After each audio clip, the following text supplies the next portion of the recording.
Phone કેમ પકડવાનું ભૂલાઈ ગયું હતું મને નહીં. અત્યારે અમે શું કે ભજીયાનો પ્રોગ્રામ કર્યો હતો તો અબા હળી ન કરો ને હું બનાવીશ પણ તેલ ભલે આવી ગયું રહેજો હું બનાવું છું ને આગાવી જાઉં.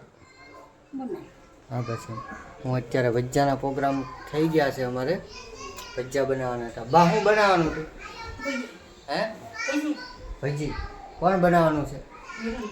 કોણ? હિરેનભાઈ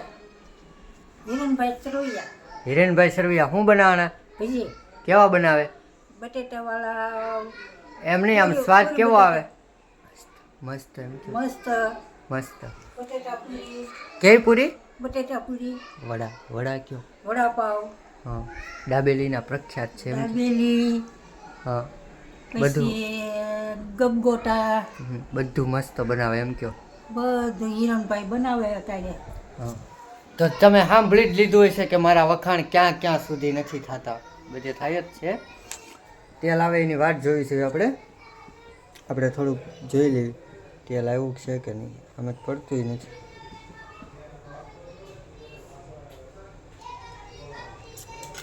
વાહ ભાઈ વાહ હિરણભાઈ, ભજીયા તો એક નંબર થવાના છે. તેલ તો આવી ગયું છે. આપણે જો આવી રીતના પૂરી પલાળી છે આવી રીતે આમ નાખી દીધી છે. રેડી જો અરે અત્યારે ખાલી જોવા જ તે. હાલો ભજીયા આપણીથી બને ન બને આપણે જઈએ મળીએ આપણે ભજીયા બની જાય ત્યારે. ઓકે જય હિન્દ જય માતાજી.